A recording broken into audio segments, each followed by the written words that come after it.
There is no national team program hotter than Morocco right now.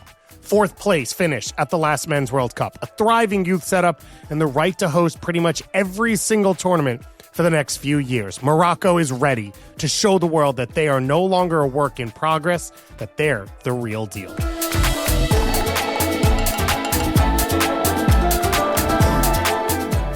Welcome to Kickback Soccer Media's World Cup Capsules, where you'll learn everything you need to know about all 48 of the national teams competing at the 2026 World Cup. From the history of the game, the nation's current World Cup trajectory, unsung heroes, and cultural moments. I'm David Goss, and today we are talking about the Atlas Lions of Morocco.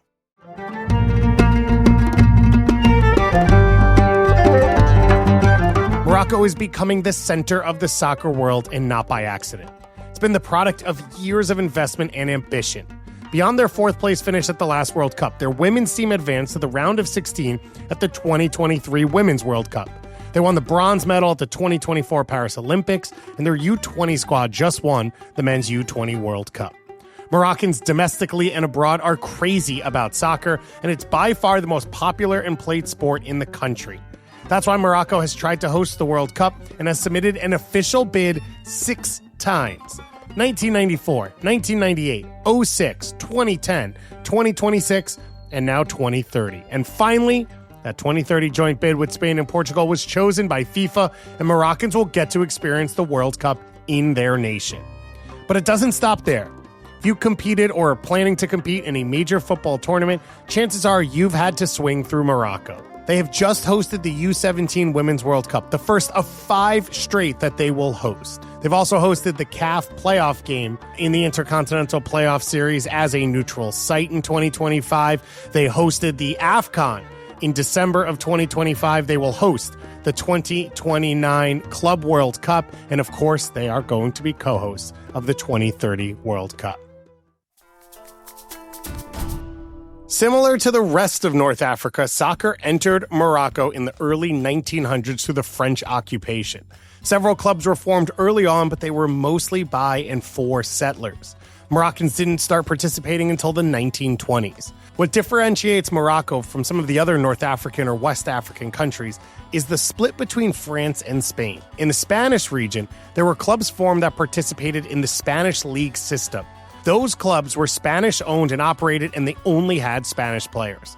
On the French side, there were domestic and regional competitions made by the ruling French, and while some Moroccan players were allowed to participate, the Muslim Moroccan-only teams weren't integrated until the 1930s. In the 1940s, France was occupied, of course, with World War II, and then its aftermath. During that time, soccer grew tremendously in Morocco, allowing for more clubs to be formed. It all culminated in 1948 when Wydad Athletic Club, now Wydad Casablanca, became the first Moroccan club to win the league. All the clubs before that were Moroccan clubs operated by French and often even had foreign players. This win gained Wydad many fans, and it became part of the Moroccan identity and national pride. After independence, the Royal Moroccan Football Federation was founded in 1956, and it joined FIFA and CAF in 1960. Morocco won its first and only AFCON title in 1976. A weird quirk from that tournament, Morocco sealed the title with a 1-1 tie with Guinea. Unlike most other AFCONs, the 1976 winner was determined by a final group stage, with the final 4 teams playing in a round-robin format instead of a knockout stage. This was the last edition to feature this group setup. Each team had defeated Egypt, while Morocco had also beaten Nigeria, whereas Guinea had drawn against Nigeria. The point difference was in favor of Morocco, who was a single point clear of Guinea. Therefore, Guinea needed to win that last match, and Morocco only needed a tie for their first title. Morocco ended up scoring a late equalizer in the 86th minute to secure their title, so at least there was a little excitement. On the World Cup stage, Morocco qualified for its first tournament in 1970, where they departed in the group stage. A round of 16 exit in 1986, and then 3 more group stage exits in 1994, 98, and 2018 was the extent of their World Cup performance. That was until 4 years ago, which brings us to the nation's best moment, the 2022 Qatar World Cup.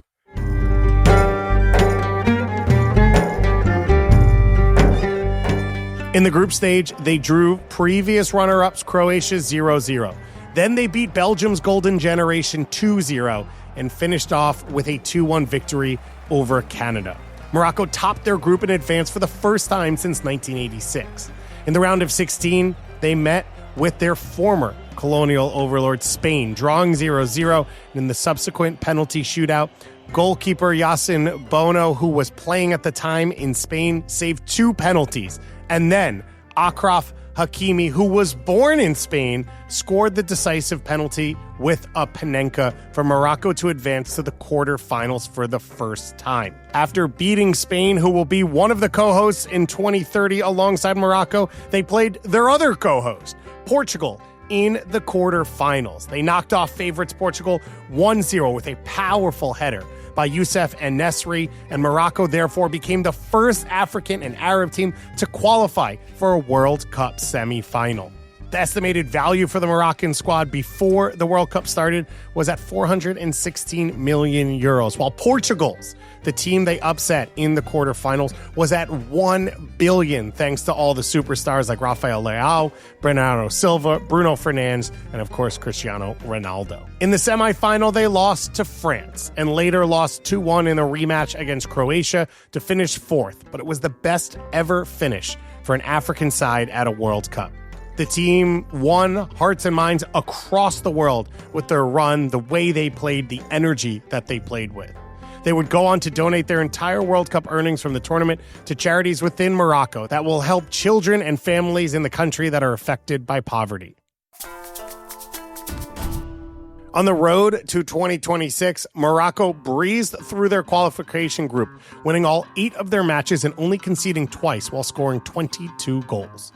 Morocco's manager Walid Regragui was born and played his entire career in France. Regragui went into coaching after a successful club career where he became only the second Moroccan manager to win the African Champions League.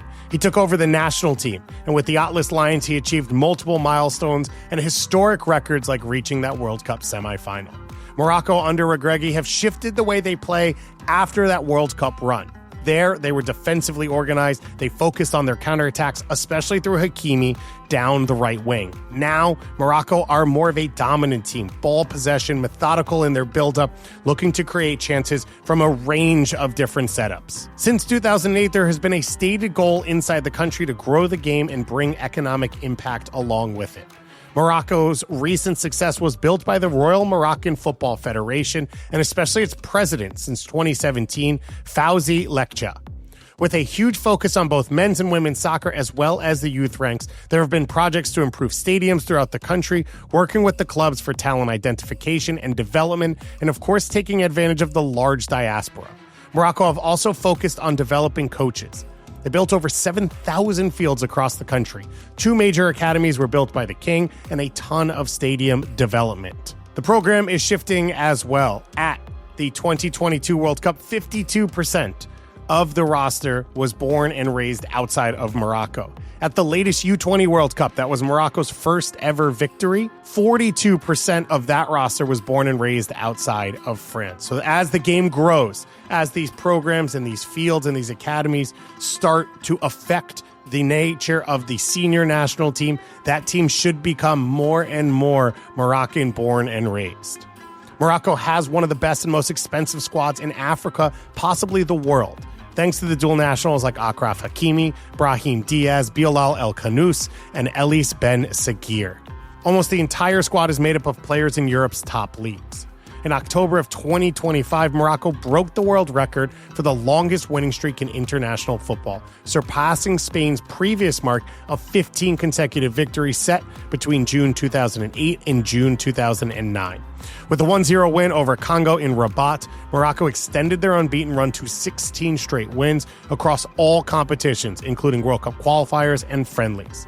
The streak, which began in June 2024, is ongoing, with Morocco continuing to extend their record as of October 2025. During this period, the team scored 50 goals and conceded only 4. Elis Ben Seguir, the French-born left winger who chose Morocco, is the up-and-coming star to know.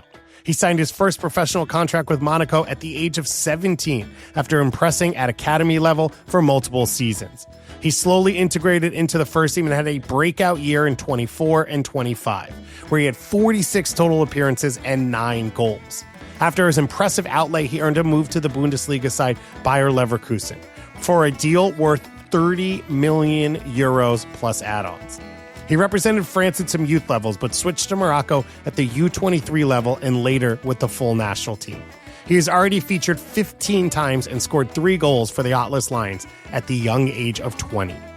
He's a technically sound, quick winger. He is one of those players that when you watch him play, he's got a special relationship with the ball. He's able to slow the game down when the ball's at his foot, but then explode and accelerate past defenders. We've already seen in his little time professionally that if he's anywhere in the attacking third, goalkeepers have to be aware because he can strike it with both feet in a number of different ways and is always goal dangerous. Ahmed Faris is widely considered the best Moroccan player of all time. He was the African Footballer of the Year in 1975. He's Morocco's all-time top goal scorer and second all-time in caps. Faris was a source of pride and national unity for Morocco during his career. He spent his entire 17-year club career with his hometown club of Chabab Mohammedia. He led Morocco to its only AFCON title in 1976, where he was named the tournament's best player. Known for his great technical ability, amazing left foot, and humble demeanor off the field. He always reminded his teammates what an honor it was to wear the national crest, and reportedly even competed at the 1976 AFCON despite having typhoid fever. He is a true symbol of Moroccan pride. Like we covered, Moroccans are mad about the game, and their club football is just as impressive. The Moroccan league, known as Batola, is currently second in the CAF in the last 5-year ranking of African leagues, after being first for the 3 years before that. Moroccan clubs are the most titled in the CAF Confederations Cup with 8, and the second most titled clubs in the CAF Champions League and CAF Super Cup. The Casablanca derby between Casablanca rivals Raja and Wydad is considered as one of the fiercest in the world. When these two meet, supporters and ultra groups showcase their dedication for their teams via tifos, chants, and overall great soccer environment that would rival the best in the world. Well, Morocco was drawn into an interesting group. Going into the World Cup draw, they were the 11th ranked team in the FIFA rankings, and there were 12 teams in Pot 1. But because there were 3 hosts, Morocco got knocked out as one of the Pot 1 teams. So they were always going to be the toughest team drawn out of their pot.